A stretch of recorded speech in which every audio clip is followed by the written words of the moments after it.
So it's first of all, I wanted to say thanks for making this happen, and this is the first episode of something completely brand new. It might work, might not work. We're just doing this for fun. I'm going to edit this later on, so this you might not even hear that. But welcome to the. Go ahead, Nabil. Edge Grip Podcast. Edge Grip Podcast, which is a brand new podcast that is all about motorcycle road racing and a little bit of street riding, not too much. And bikes. Bikes. And I want to say it's just a trip being here, recording the first episode, looking at Nicky Hayden's old racing suit, and surrounded by just legendary equipment and legendary race motorcycles from the master himself. How many times tuner of the year? 4, 5, 6? Three that I remember. And just legendary riders going through your hypercycle race team, right? So we're here with the legend himself, Kerry Andrew. Woo! Tell us a good story. I just want to say thank you guys for coming by and spending the day with me at Hypercycle. So yeah, I usually live in Las Vegas. Nabil, you live in Encino, mm-hmm. right? And it's a rare moment that I showed up in the valley because I used to live here.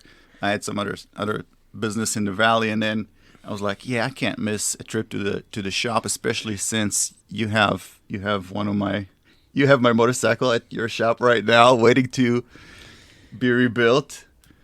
But let's talk a little bit about what you're working on right now.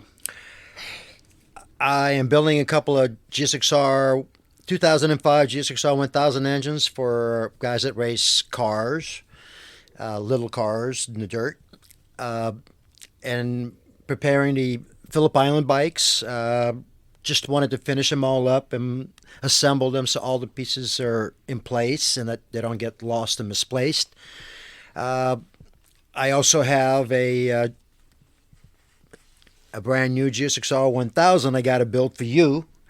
So I've got it all apart, but I'm waiting for an engine stand that I can borrow from friends that will make life easier for me. Plus, I want to take a little time to make a little room on the benches, on the engine benches. I also am working on a dual engine Sorcerer history for Russ Collins project. I'm putting together the two engines that went into the Sorcerer.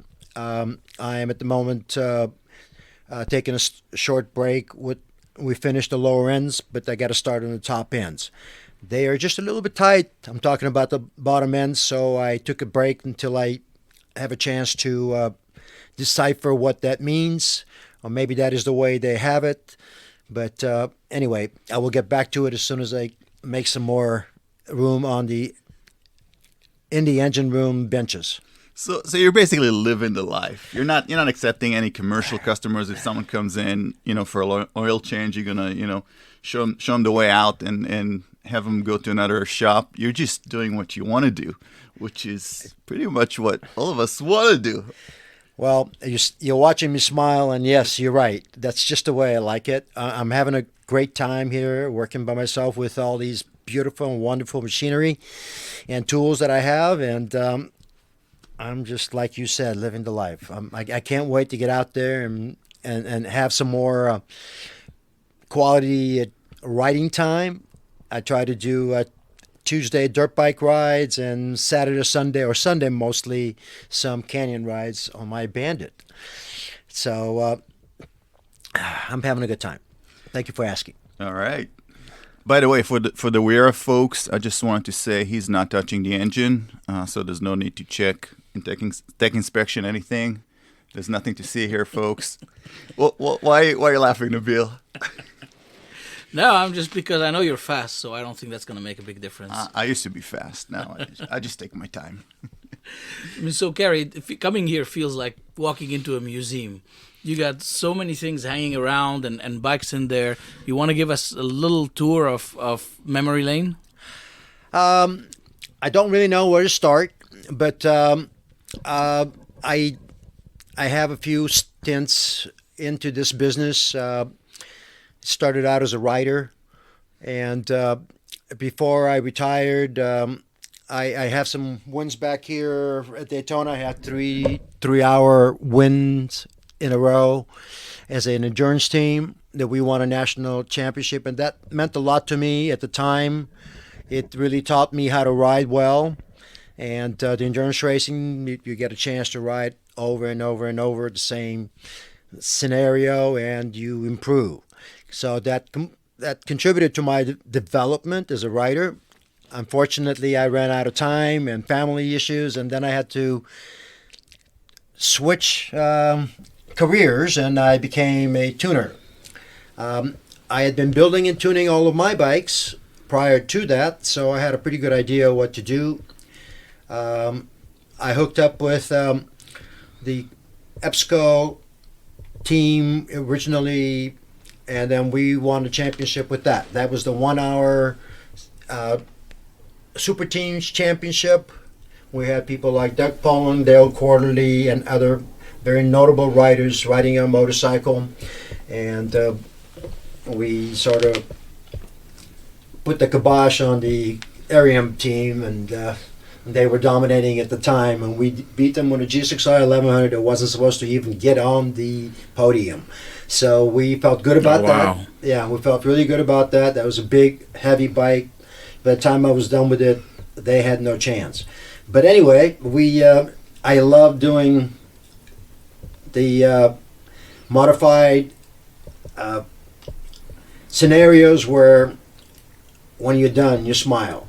And so it's been a good time for me. I've been very happy with the products that have turned out.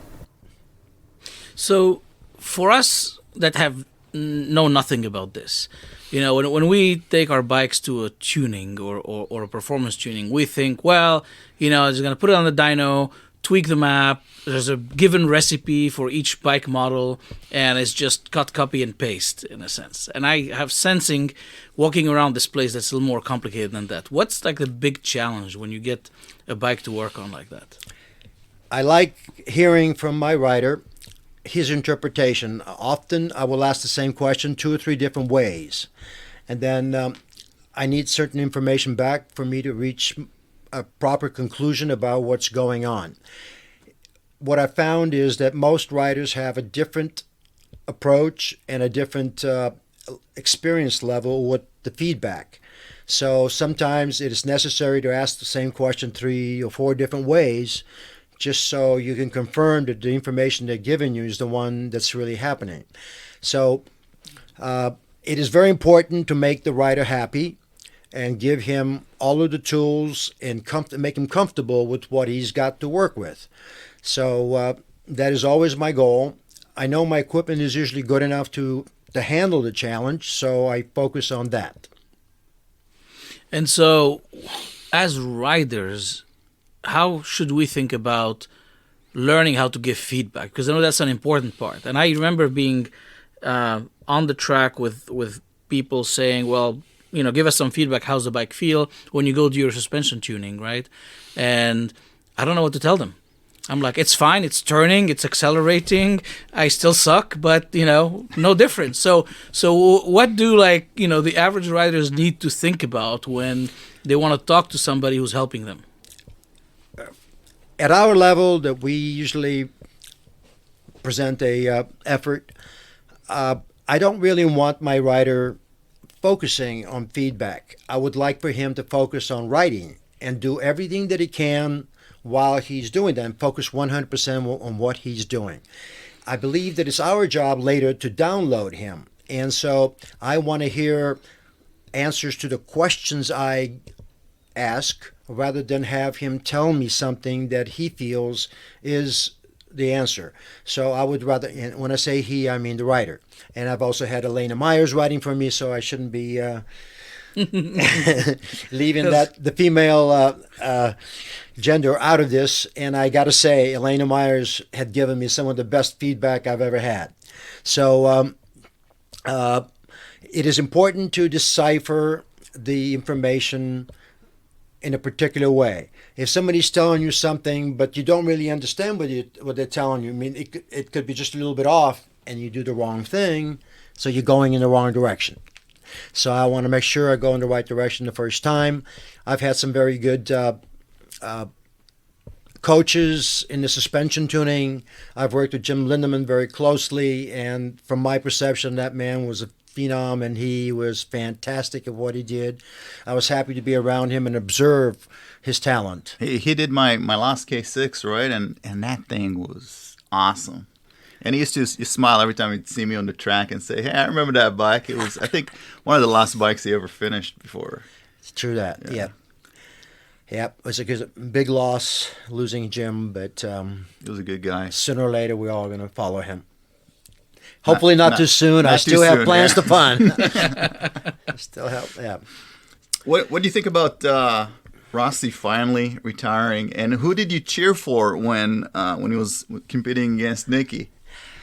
Well, I was always rooting for Nicky. It had to be Nicky all the way, and I was very disappointed when Danny took him out on that one race, and then I observed that Honda finally put their foot down and got all their riders to support and help Nicky win the championship, and I was very happy about that. So it goes without say that Rossi is so a big phenom and very, very important to the sport, and we all know that. None of us have taken that for granted, and we love what he's done for the sport and his contributions. I am particularly fond of Marc Marquez's riding. I was there his first race at Laguna Seca, and I watched him very closely, and that man can ride. So I know Rossi discovered then and there that he can ride also, and I just get terrific entertainment from watching Marc ride. Everybody else is up to par nowadays, and his last 2 years where he was injured, so everybody else has come a long way, but I still see that Marc will have a dominant performance here and there when he comes back. Okay, so Marc Marquez versus Dune in his heyday. Same bike. You know, these questions are being posed all the time, and people try to compare old stars versus new stars. And I really don't think that it's a fair or reasonable comparison. The problem is that back then, the traction control and everything else was really in your wrist.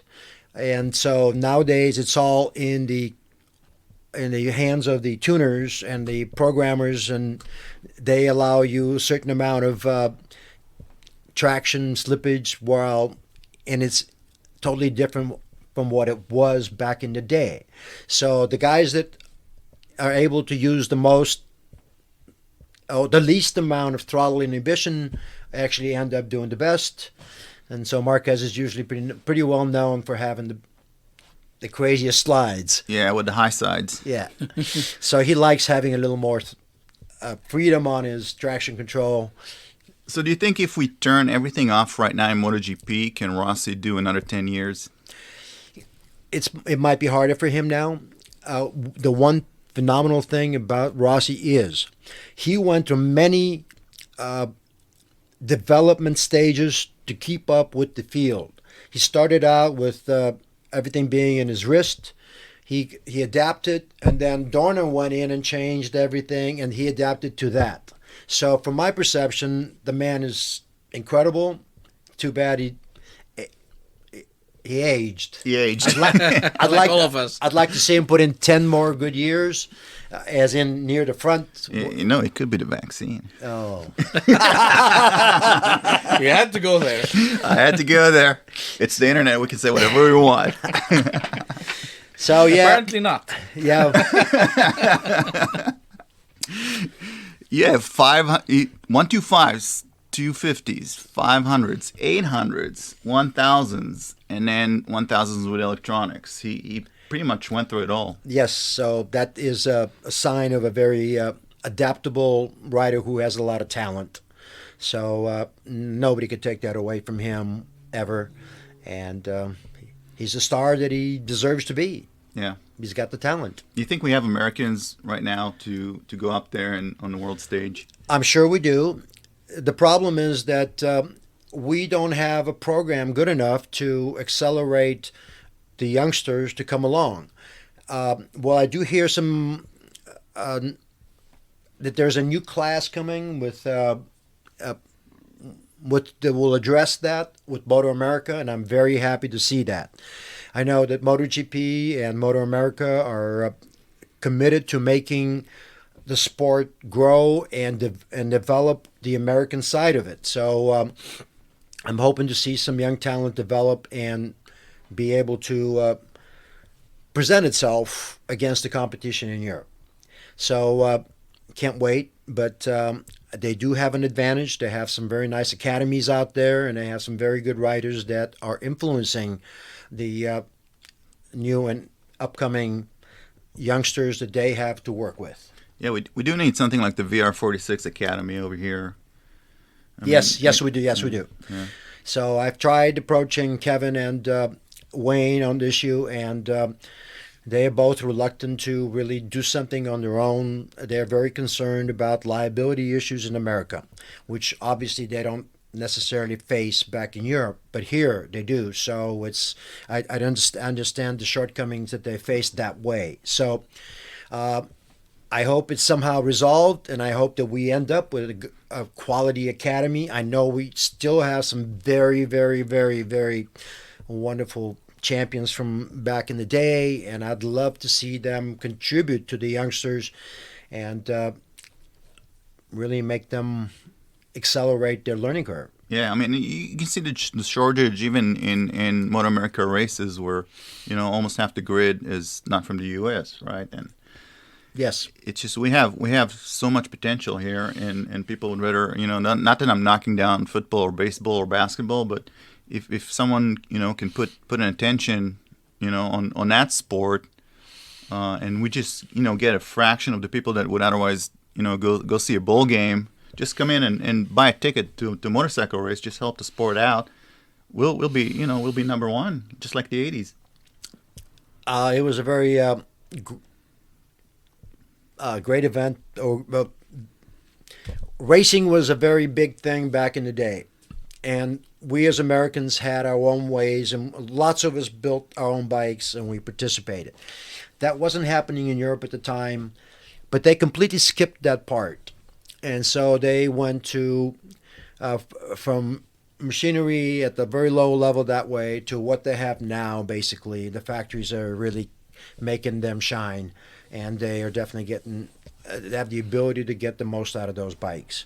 So we are a step behind. We used to be in the lead, and we've lost that. And it is my opinion that we can get it back if we want to. Yeah, so agree. Totally agree. Commitment is necessary, and for the time being, commitment is absent. So what puzzles me a little bit, especially your comment about liability and the issue of setting up maybe development schools, motocross is doing great. Lots of attendance, lots of youngsters, excellent level, same level of risk in a sense, but road racing somehow seems to have been left in the dust there. I think we're talking about apples and oranges. The supercross, motocross riders are training by themselves in the off season, but they're doing it by themselves, or they're responsible for their own training programs. So they attend whatever they feel is the best program for themselves. It's not like we have academies for them, but we do have trainers, people that are accomplished in the field that work with them. We have a similar scenario in road racing. Some of the accomplished riders of yesteryear are training or coaching some of the riders of today, but it's not an academy. An academy is where you basically have students, and they sit there and they learn everything that they need to know, not just bits and pieces. They actually learn everything. They learn the way of life of a racer. And I think that's important, because then you can put everything in the proper perspective as a racer. Right. And from the attendees' perspective, Americans love NASCAR, Indy a little less, right? Motocross a lot, road racing a little less. Do you have a sense of why there's this dichotomy where, you go to Spain, and if you're a motorcycle road racer, you're a god? Well, they don't grow up with it like in Europe, right? And there's not enough. You don't see enough motorcycles on the road. In Europe, you go to any European city, it's all scooters, right? And it's all Yeah. motorcycles. Over here, you don't see them because the roads are not, they're not safe for motorcycles here. So I don't even ride on the road. You don't ride on the road. Right. Carrie just does a little bit of Canyons. Your question was about why there's a difference between our sports. And so the main reason is expense. So when we started in the 70s, we were building our own bikes. We literally could do it for dollars. Now you can't even buy tires for what we used in the whole year. So the tires are something that we used to use for maybe 2-3 races or something of that nature. And that gives you an idea of what the expense factor is. So road racing, you drop it once and you got to rebuild the bike. It's a lot of parts and a lot of body work. Motocross, you drop it, you just pick it up and you go again. So the expense factor is big. The next thing that's on that same level of importance is what we have to work with. The factories over time have taken all of the building and tuning responsibilities for themselves. They build and they tune. They send us race bikes and we basically have turned into parts changers. So we're working with the race bikes that they send us and we work within the parameters that they allow us to work with. We don't have the MotoGP hardware. And we can't compete at that level. We can't get practice at that level. So all we have is the approach. So we can approach to keep on training in this way and try to make ourselves as good as we can under these conditions. Right. If I'm a kid and I want to train on Moto 2, good luck getting a bike and being able to afford it. Right.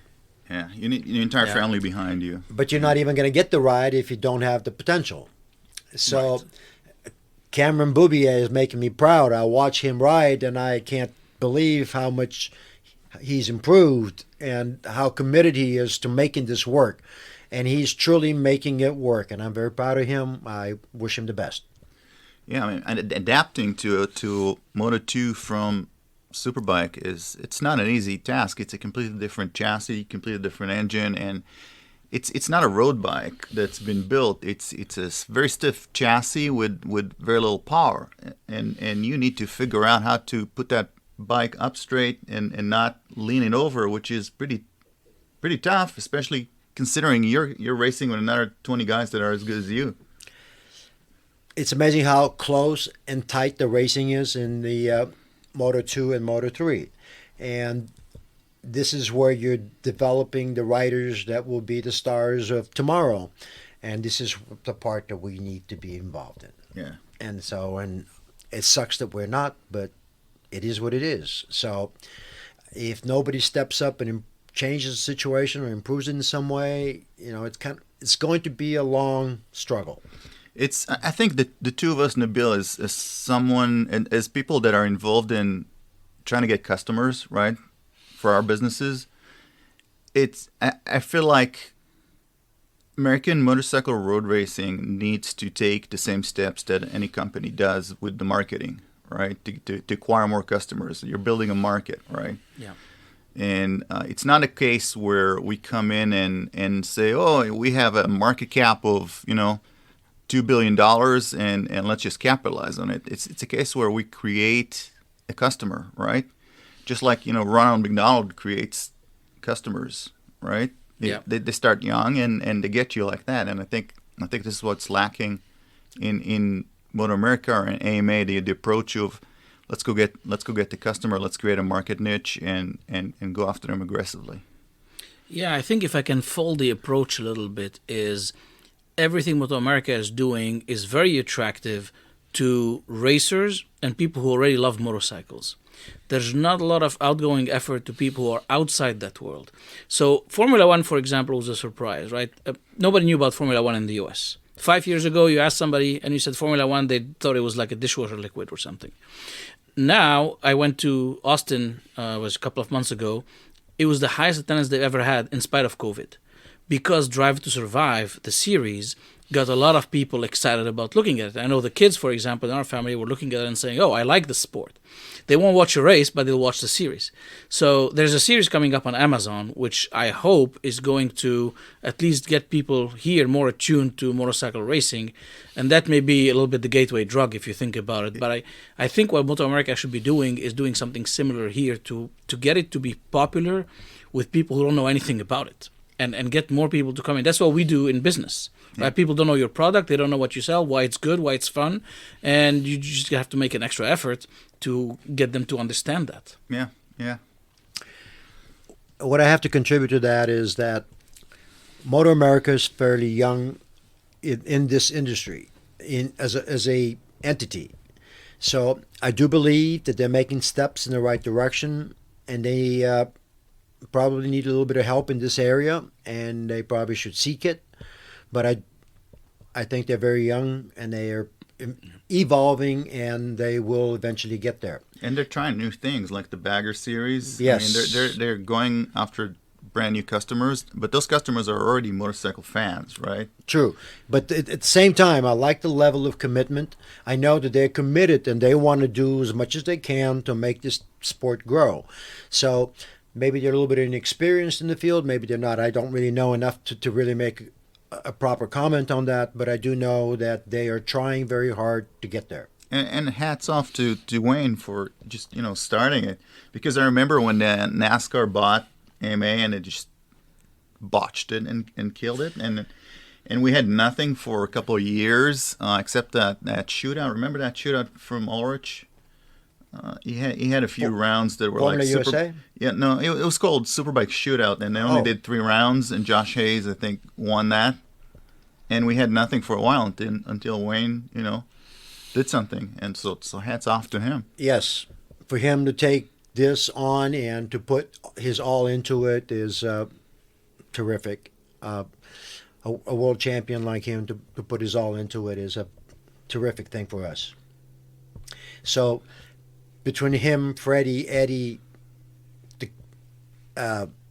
the King, we have had some of the best riders in the world, and it all happened before anybody else. And that talent doesn't go away. I just am disappointed that it's not being handed down to the younger generations. And the younger generations are none of us, right? We're not younger anymore. We don't fit the... We might be the last generation of motorcycle racing. Yeah, millennials are not into it, are they? Yeah. Maybe that's what I'm thinking. Maybe Motoamerica should have their logos and things and do like a Fortnite equivalent, like, a road racing game. Because you look at the kids now, they're spending 20, 30 hours a week playing video games and doing homework, and that's it. They don't go outside. Just start with the sharing economy, right? Just split the race bike between multiple people. That too. Yeah. Well, the rent-a-bike programs are very attractive. Like, I want to take the kids dirt riding, and you can go here to Gorman and for like $150 you get the bike, the equipment, and everything else. You just show up and ride. Yeah. And that's a great way to do it. I'm not ready to commit 20 grand to buying everybody dirt bikes and equipment, and if they are going to use it once. Yeah, and so that sharing economy is a really good idea. Video games, right? I mean, they can start a video game for Motoamerica and put it in every kid's hand.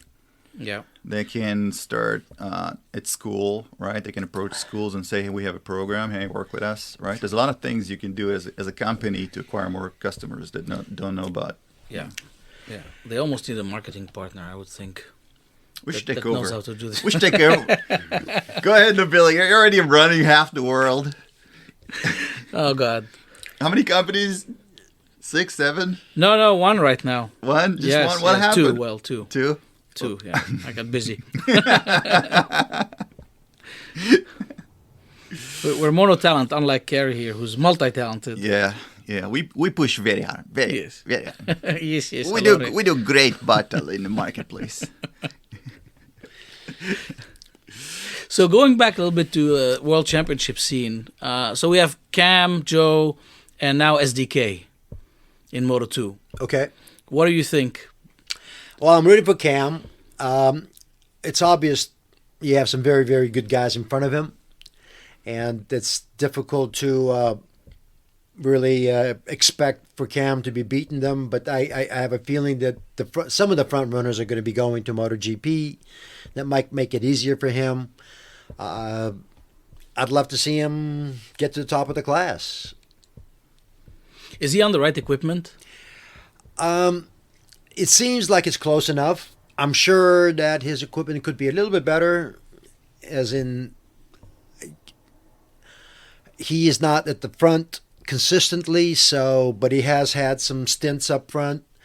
So it can't be too far. I'm talking about his equipment, but maybe it isn't all the way up there, and some of it is him, and maybe he's getting a little bit more out of the equipment than the equipment is capable of giving him. Because I watched him carefully and closely at COTA, and I know that he knows that track very well, and that is to his advantage. So I haven't really had a chance to see him that close in the European tracks, but I know he took care of business at COTA. Yeah. We haven't seen SDK race there, so that's going to be interesting. I saw him once. He came to Auto Club. Okay. And he got on a 600 and ran like a ridiculous 124 or some time you wouldn't think would be on possible on a 600. And you know, he sounds very talented.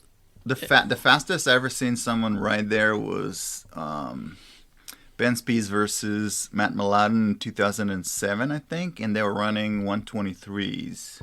Yeah. A 124 and a 600 is pretty good. Yeah. So... big leap, though, again, from American or Japanese 600s to Moto 2. Yeah. What do you think about Gagne? Gagne taking everything. Easy. Well, he's on a very good bike, and he's got a very good team that's got a lot of experience, and obviously he's got a lot of talent. So when you have a good, accomplished team, it's easy to recruit the good riders. But he had Elias as a teammate for a round, right? And he had Josh Herrin. Yeah, Josh is great. Is he really we great? We need more Joshes. Is he really great, or is he flamboyant and then at the end he doesn't deliver? But that's what makes it great. I don't think he's that consistent.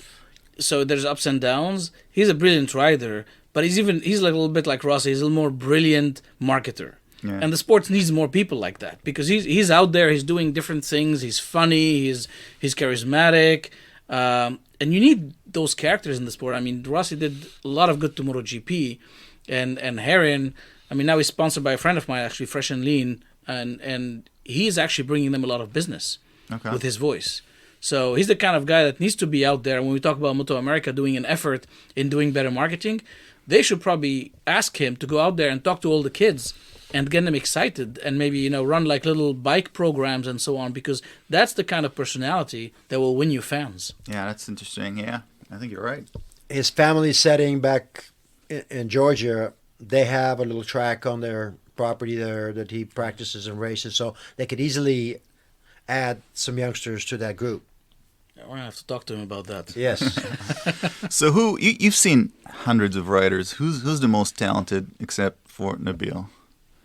Who did you look at that was coming up and say, this guy, they have it? I saw that in Nicky.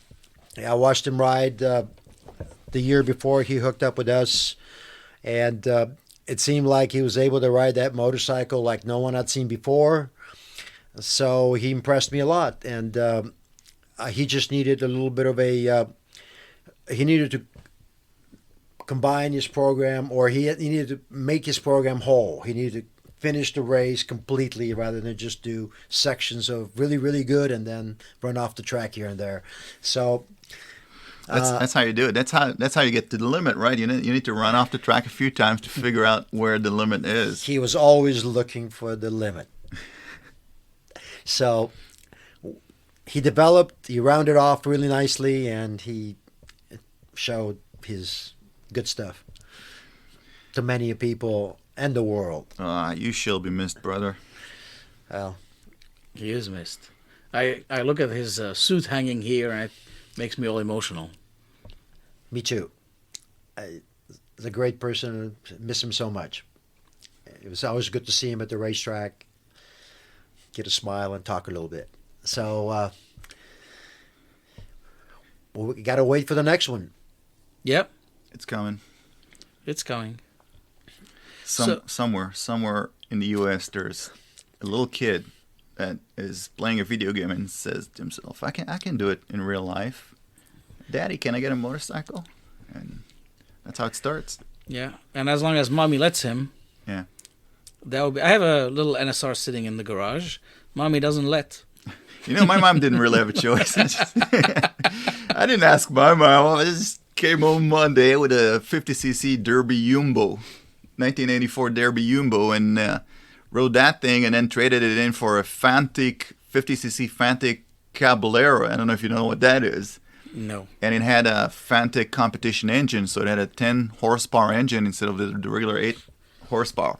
And that's how I started. See, you were braver than me. I didn't defy the orders. I waited until I was 38.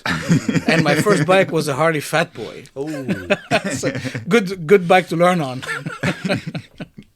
Yeah, I was 14, and license age in Israel was 16, and I obviously rode without a license. And once I got my 50cc license, obviously I upgraded to a 1979 Yamaha XS400, which also I didn't have a license for. So that was a nice story, and I crashed every which way, every bike. Yeah, maybe I didn't have the balls, because that was the thing to do when you were in high school. I was dying to get a little scooter because that's how you got the girls. And I fought with my parents and lost and never got the scooter. And I was so traumatized, it took me another 18 years of like being an independent professional to get on it. I just said, hey, I like motorcycles. And I remember reading about back then, it was the 85 Gixxer when it came out. And I was like, oh, I want this, right? And, in Israel, it's, you're a little 14-year-old kid, and I want a Gixxer 750, and my mom was like, "You're not getting this." So I showed her. I got the 1000. Yeah, in Lebanon it was the war, so we had no money. So okay. you could, if you could afford, there was a company called Passol, Passol, and they had those little 50cc scooters. You could only get 2 colors, white and red, and if you had one, you were the man on campus.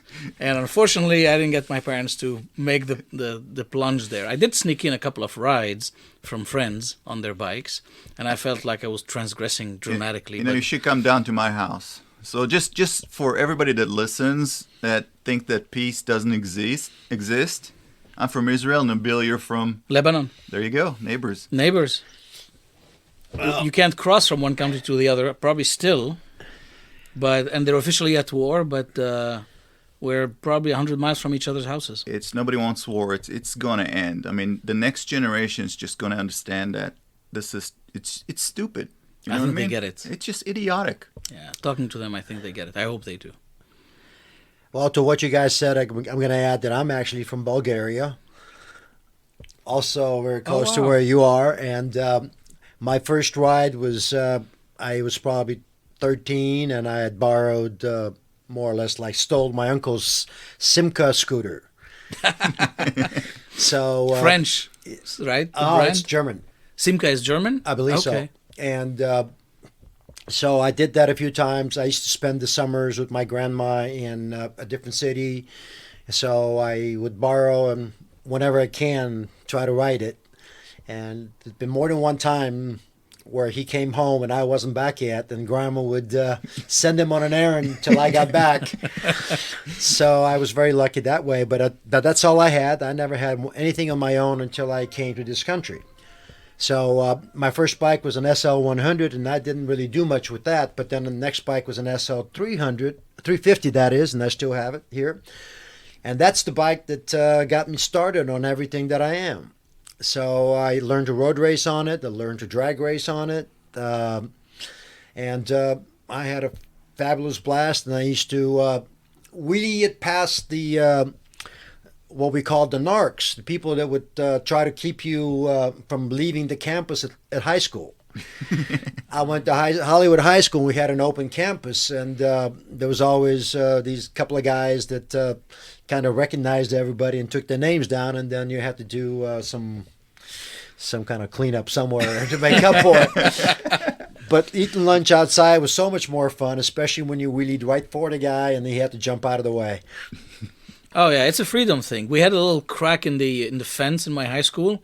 You could lift one of the rods of the fence and sneak out. We would go across the street and buy the exact same candy you could buy inside the school, but it tasted so much better when you snuck out and bought it outside that store. That's Freedom, baby. Yep. Those are the freedoms that we grew up with and that are not necessarily here anymore. And I'm feeling sorry for the new ones, for the newcomers, but the youngsters. You hear that truck in the background? Just for everyone, we're in Kara's shop right now, so there's some background noise from the street. So you mentioned something about equipment you start on. Obviously, I didn't start on the right bike for road racing, but I did it even worse the second time because I could. My first bike was a full Motoamerica bike. Right, I took the California Superbike, which I thought was a driver improvement course. I had no idea because I just wanted to ride better on the street. And it was great because they had like very basic techniques on how to do certain things, very simple, and it gave you a good sense of what to look for when you get on the track. They didn't convert you to Scientology, did they? No. Okay. They tried, All right. and I was just not smart enough or too resistant. But I'll do whatever Tom Cruise does, so... yeah, exactly. So hot. I know, right?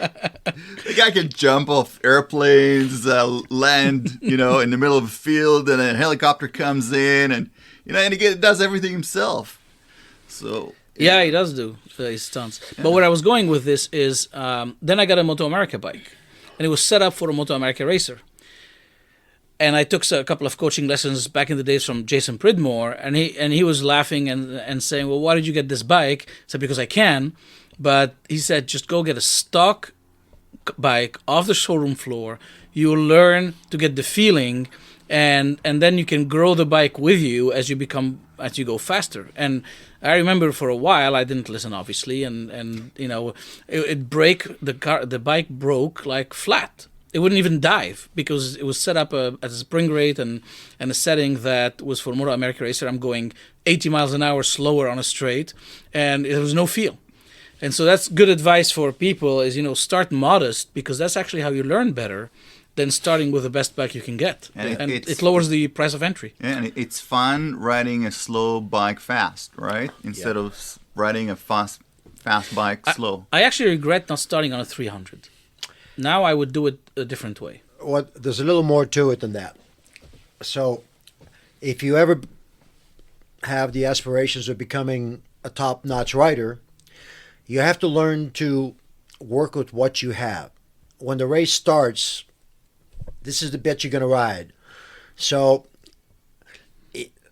he who can adapt the best, because it's very seldom that you actually have a perfectly tuned bike for the entire track. So he who can adapt the best ends up doing the best. So when you start out on a motorcycle that is deficient in some way, you learn to overcome deficiencies and ride around them. Or if everything is perfect, the moment something goes wrong, you're spoiled. Right. So we call it a Biaggi. Pulling a Biaggi. So for me, it's important that you start out and on something, like you said, humble, and just work your way past it. Yeah, and it's more fun. I mean, I wish I started on a 300 because the pressure on a 600, the bike goes faster.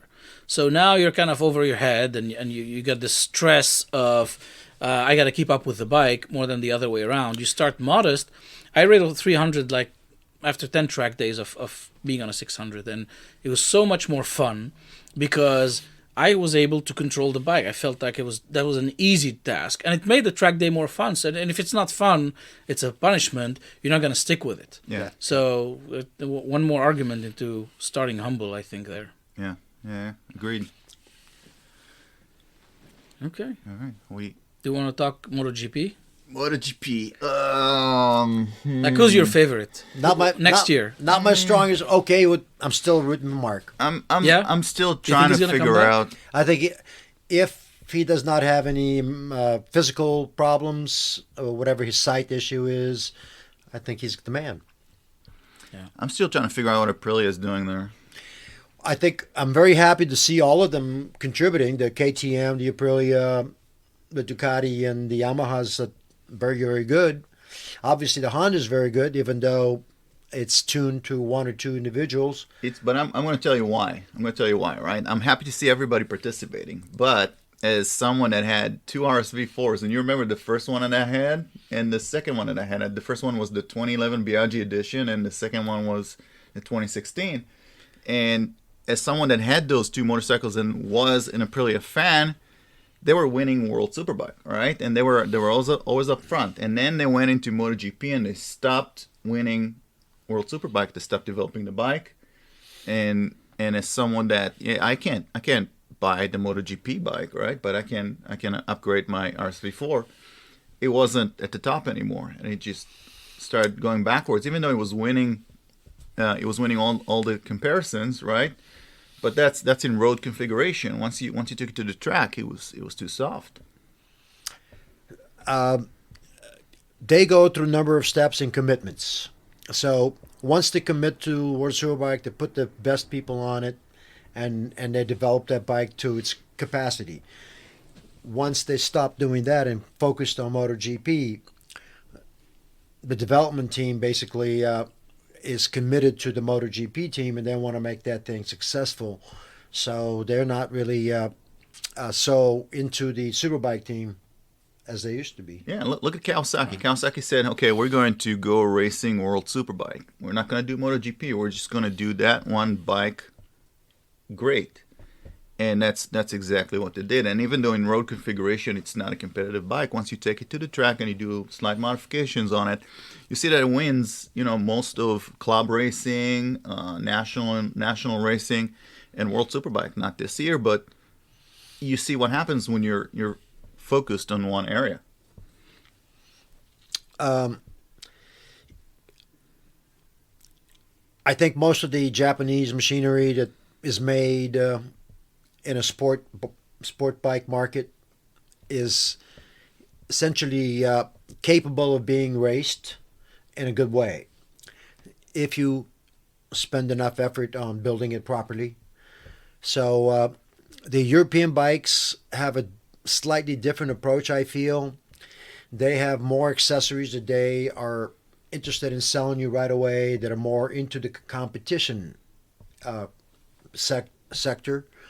And the Japanese 600s or other bikes that they have are not being offered that way. So the Europeans are obviously trying to influence the buyer, entice him with more competitive items. So it's definitely different than it used to be that way, and it's definitely different than what the Japanese offer. So now they have a slightly better model, the top of the line sport model with better brakes. They learn I think from the Germans as well. If you look at BMW, you can't go out and buy a BMW motorcycle with the price that's on the website, right? I mean, you got to start configuring that thing. It's just like a Porsche. Yes. And one time I said, okay, I'm going to get a Porsche because I'm getting older and I need something cool. And I looked up on the website and said $52,000, and I'm like, oh really? And I go to a dealership and it's more like $90,000, right? So it's the same with everyone's trying to squeeze out all the accessories and everything else that's gonna do the increase the margin. Well, they don't have the volume. Like the Japanese bike makers sell small cc bike in Indonesia and India and places like that where they sell millions of them. It's a much bigger market and they make their money there. Plus, they have other industries that they're in. If you're Ducati or Aprilia has Piaggio that helps them, but if you're Ducati, that's your only margin unless you start building bikes in China and selling 150cc bikes in Indonesia. You have to make your money on the Panigales and the Scramblers, and there's only so many they sell here. I think 25,000 a year is their volume. I think and also Harley in their good days were selling to 50,000 a year, which is 10 times that number. And then if you Kawasaki or Honda, millions. Yeah, I think the customer profile changed a little bit. It used to be when you wanted to get a liter bike, used to come in for 12 grand. You'd get a Gixxer 1000, and you do stuff for it for like two grand, and then you go track days, or you go racing, or you just keep it on the street, right? But now the target audience, the bikes are so good that the target audience, if they want something for the street, they're going to get an adventure bike, right? And the people that get Ducatis and Aprilias and all those high-end 1000s, they're more interested in bling, right?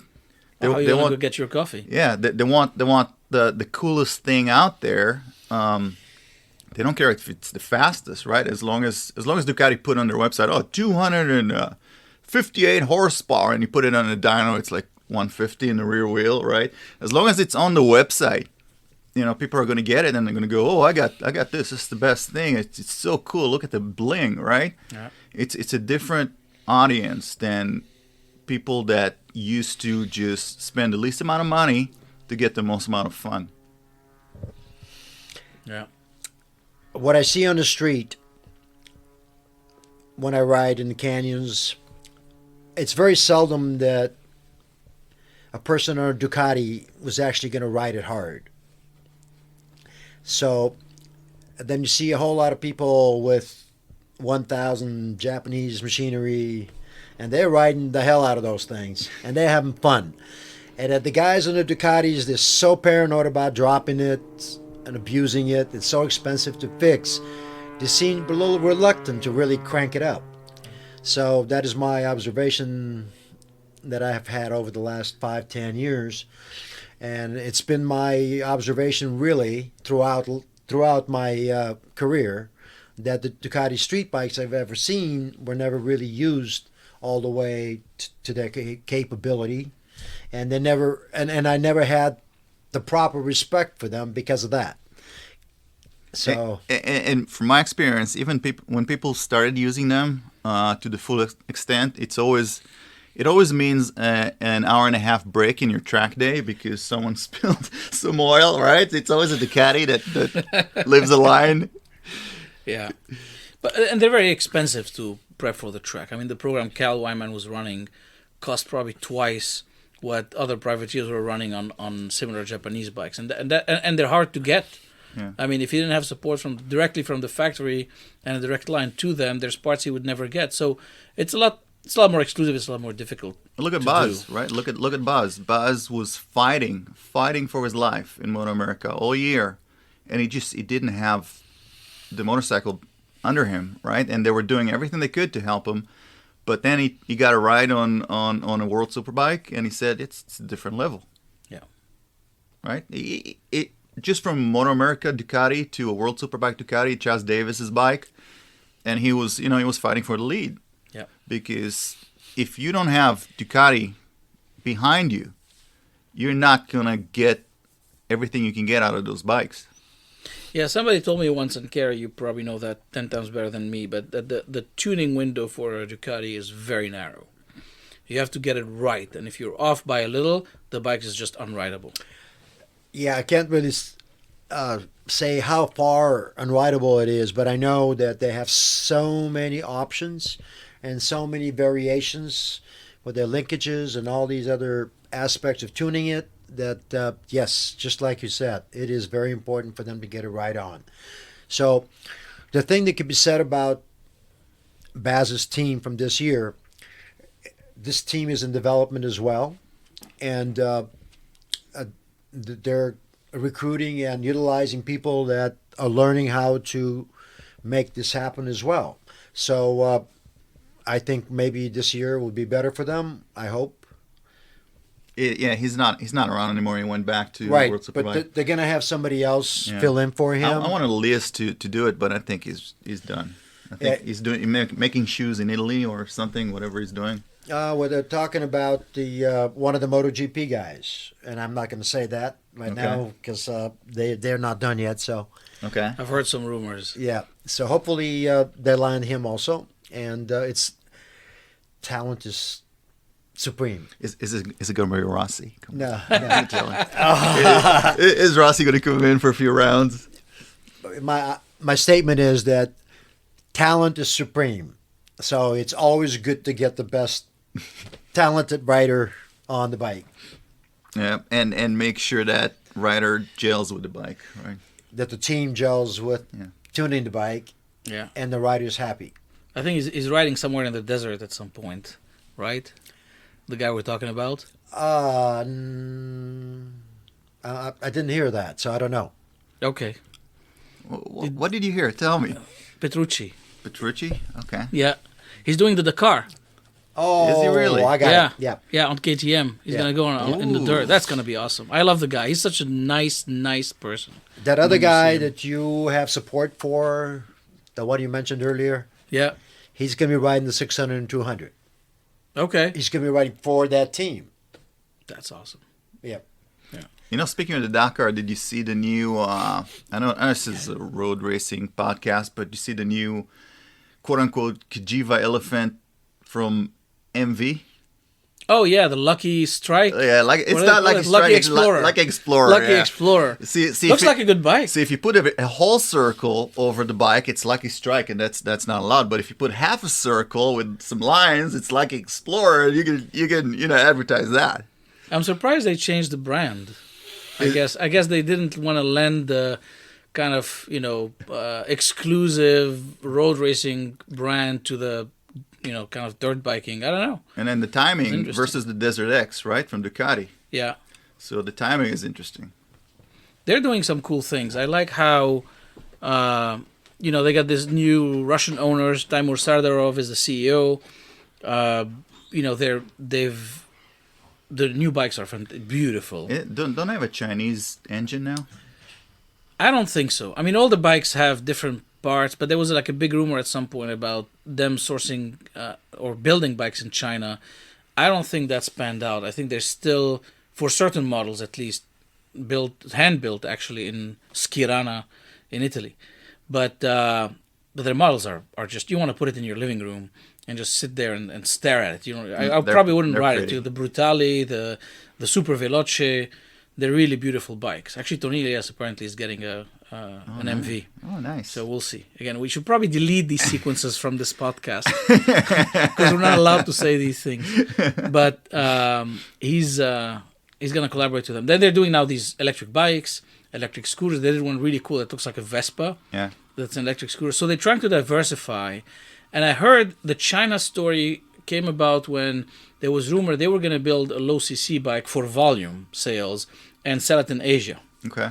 I don't know where that plan is, but it's not a bad idea. Why not? Everybody's doing it, and I don't think it degrades your brand if you have a kind of small displacement market segment that serves the rest of the world. I don't know if you've ever been to India, but when you go to India, it's all small CC motorcycles over there and a few cars, right? But it's the amount of motorcycles on the streets of Bangalore would blow your mind.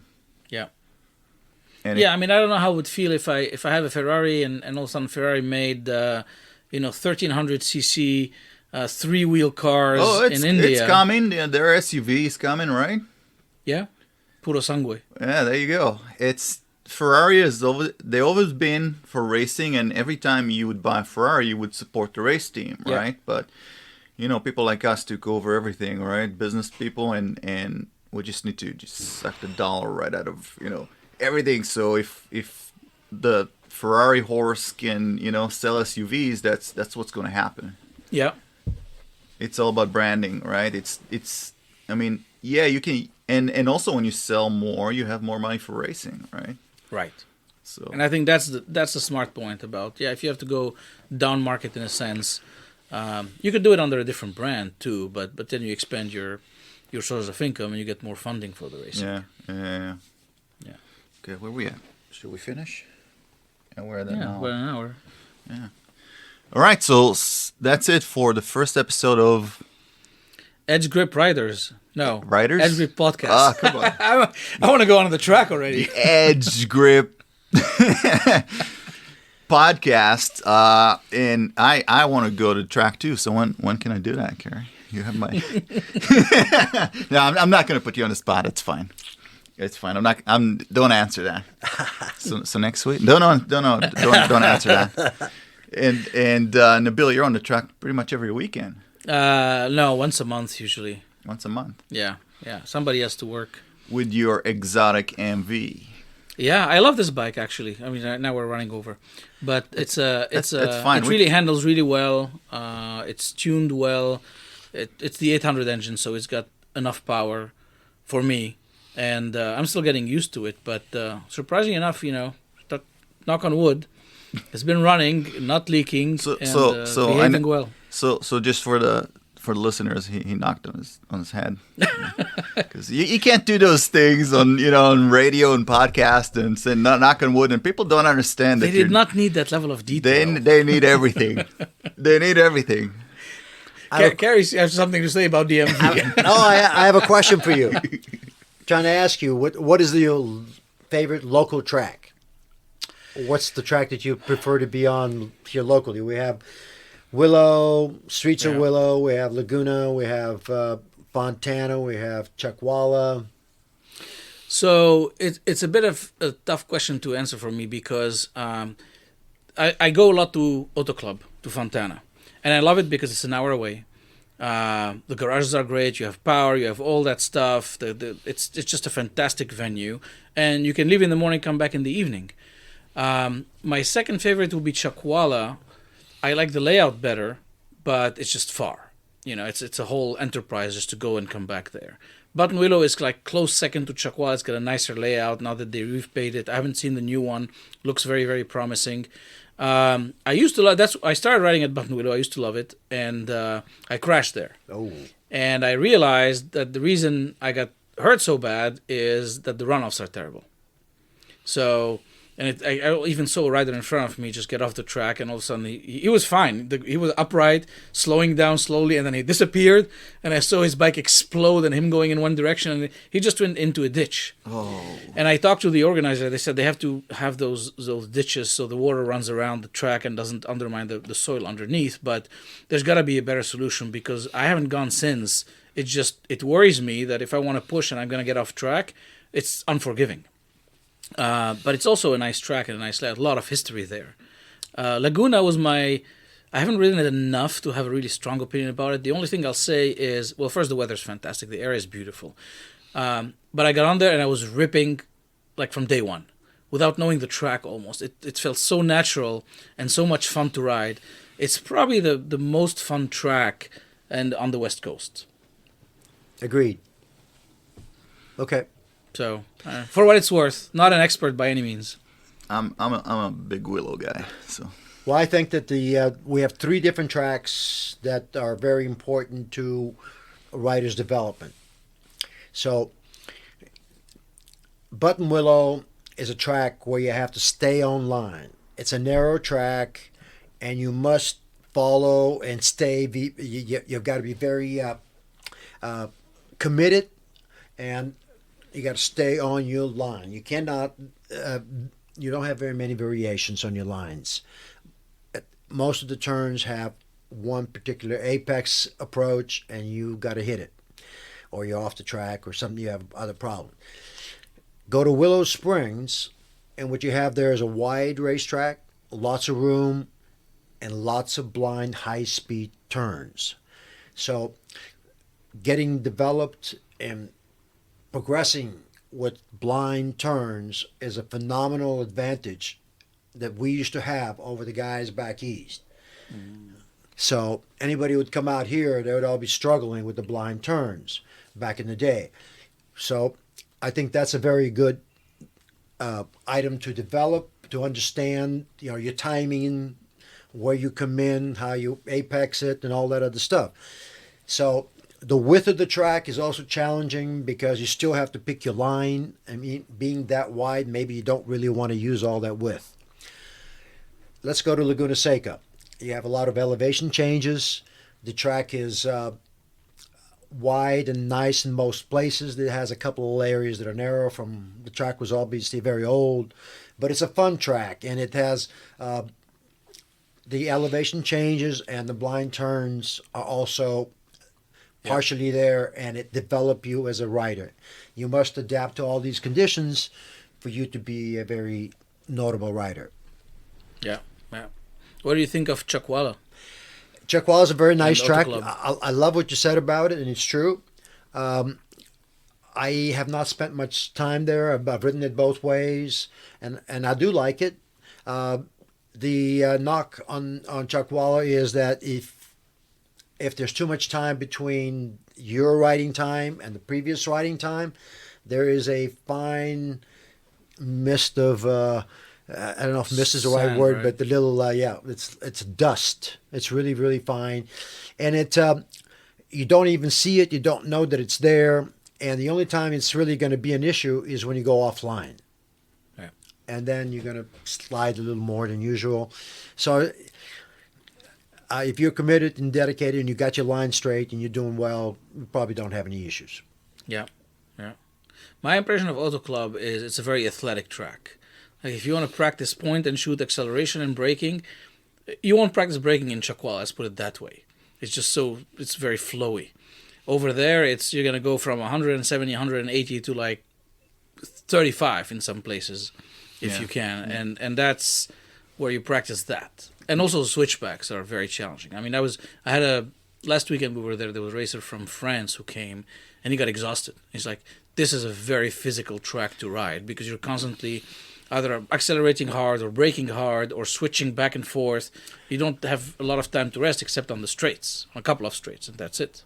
But I remember when I was riding behind you, you had perfect lines, like really perfect lines, and you did the rider development school with Fast Track, right? Yeah, the academy, the Fast Track Academy. Yeah. That was a really good program. I mean, their coaches are world class there. You got Zemke is there, Elias is there, Ulrich was there. He was my coach. Who else? Eric Bostrom taught in that series I was there. They stopped it now, unfortunately, and I wish they would restart it. But they have a really cool rider development school. So if you're in the lower level, you can sign up for it, and it's like only $100 extra a day, and you're actually getting excellent coaching from very knowledgeable people. To me, I wish that was available when I started riding because that would have saved me a lot of bad habits. Sometimes you just need little basics: one, to know the track, and two, to like not make the obvious bad habits, and that thing does it. It's not as slow. It doesn't have all the big turns and so on, but it's got its own, I feel, way to develop rider. And people who are good there tend to do well on other tracks. Yeah. I mean, you know that better than most because you raced there, right? Yeah. It's and I also when I started riding on a track, the first thing I did was the Fast Track school. And back then, I think David Piles he owned Fast Track. Right. And then my instructor was, I think, a guy named Emilio Barnal I think it was Barnal. And You're old. I'm old, yeah. And that was one of the best things I've ever done. I mean, you read about things, and you buy Twisted the Wrist and Twisted the Wrist 2, and you sit at home and read that. Back then it was paper, and but then you come in on the racetrack and it's a different game, right? And first lap on the track, I ran off track, turn 9, because I was like, I'm king of the world, right? 2004 Yamaha R1 original tires, and I'm like, I can do this, and you can't really until you get the proper technique and experience behind you. So yeah, obviously I ran off track, turn 9 first lap, but then the rest of the day went smoothly. Yeah, that's another thing this track is good for, is the runoffs are paved. So if you want to practice hard braking, like turn 5, turn 12, 11, 12, if you miss your braking point and you run off, you just keep going straight, go in the pits and come back, or you turn around in 5 and go get into 6 or even 3. You can just keep going straight. And you see a lot of people pushing actually, and they miss those turns all the time, but you know that they're pushing and they're kind of learning how to do that. And that's a lot better than being in the dirt. I've seen some people go into the hail bale. What's it called? Yeah. Bale hills. Bale hills. I don't know. I mean, yeah, those are not fun. Yeah, I've seen people go in there. Yeah. But yeah, this is where you put the bike on its nose, and the Gixxer, the K6 was never good on the brakes, and then I dropped it off here, and Kerry, you put pads on it and you put lines on it, and it was still fading, right? But the feel and the power behind the race pads, I would just, put the bike on the nose, just braking right at the cone, at the third cone, and then between the third and the second cone. And that was a bike with 200 horsepower, right? So you can imagine the speeds that you hit. I mean, fourth gear in the back straight. And it's an exercise of how big are your cojones, right? Always. In racing, that's number one. Yeah. You have to push. That was Pridmore's feedback to me too. He's like, he was polite. He didn't say it that way. He said, you ride with a very big safety envelope around you. I'm like, I got to be in the office on Monday morning. He's like, that's okay. We can reduce it a little. You know what? That was the same excuse that I used when I started jiu-jitsu, and I was like, I do software. I can't break my hand, right? I won't be able to type. Just do it. Just do it. You'll be fine. Yeah. Yeah. You can't spend time worrying about that. It will come to you sooner that way. Yeah. That's right. And actually, I mean, people don't know that when they start, but bikes ride better fast. I remember I have an R6 and the MV, and both of them, if you ride them at a certain slow pace, they feel like they don't turn, they feel very difficult, you feel like you're in danger all the time, and I'm struggling into the turns. And you get at least to a certain speed level. I'm not saying you're going to break records, but at a certain speed, they're just like butter. They're just cutting through these corners, they're doing what they're supposed to do at the speed they're supposed to do, and it's amazing. And so safe riding has a certain speed to it. Yeah, because all those bikes are developed by riders that are way better than us, right? Yeah. Well, that's the other thing they used to tell me. Like, I'm getting worried that 5 degrees lean angle in the early days, and they're going, look, this bike can do a lot more than you can ever put it through. So don't worry, do what you need to do, and stop worrying about the bike being out of shape or anything of the sort. And that was good advice too. Yeah, and now with the electronics, everything's so safe that you can ride your heart out, and the bike's just gonna do what it needs to do to stay on two wheels. Yeah, I got to try these electronic things we keep people talking about all the time. Except for the ABS. You don't want ABS, trust me. Oh, how many times I blew a turn because the RS4 ABS just kicked in and just got me offline. I almost did that in Phillip Island, actually. The weekend where we met, Kerry, we came the weekend before and rode those S1000 RRs. And I have to say, this is a good bike, by the way. Pridmore was there then. Pridmore was there. I got on it, and it felt natural, like within half a session. Which is, it's not easy to adapt to a bike, but they had ABS. And you get this long straight, and it's like Laguna Seca. You don't see it for a bit, and then it just starts coming down, and you see where the turn is, and this is where you got to start figuring out where you brake. And when I started pushing, and all of a sudden the ABS started working, I'm like, oh my God, that's a fast... Luckily, it's a very fast right turn coming into it, so you can forgive a lot of mistakes. But you start getting scared because you're coming in at 180. The fast guys were going almost 200, I think, there. Whatever the bike's capable of. Yeah. You hit it all, yeah. Yeah, but that was not a good feeling when you hit the brakes and all of a sudden the bike lets go. Oh. Yeah. All right. I think we ran out of... yeah, I know we should stop. Yeah, we should stop. I'm not even sure it's recording. But we'll see. 113, it's still going. It's going. It's going. Yeah. But now I have to go edit it and use Audacity or whatever it is, and then be audacious. Put it up there. So if you guys are listening to that, and we actually made it online, and you're listening on, I don't know, Google Podcast or iTunes, just leave a good review if you want. If you're not going to leave a good review, then we're going to find you, and then we're gonna. We're going to tickle you until you do. I'm just kidding. All right, guys. Gary, thank you very much for hosting us and your amazing history and input. I mean, this is like the golden standard in motorcycling. If you ever want to learn anything, come here and sit around and look around for a few minutes. You like that? Now you should look at me and say, Carrie Andrew, really? I'm like, it's like Don Rickles, telling the Sinatra story and stories, and then we're like, oh, Sinatra, and yeah, I'm friends with Sinatra, and nobody believed him, right? Until he came out on the Tonight Show, and Sinatra was the guest, right? It's the same with me and you. You know Carrie Andrew? Yeah, I do. we go way back. Right, and we have him on the podcast because we're famous people. Yeah. No, we just got him. We were lucky because I know him. But other than that, I don't think. We should go on, next time. We should bring Tom Cruise in. Let's see if we can. Yeah, get that. if Gary, you'll accept that. Yeah. All right. Let's see. Who was it?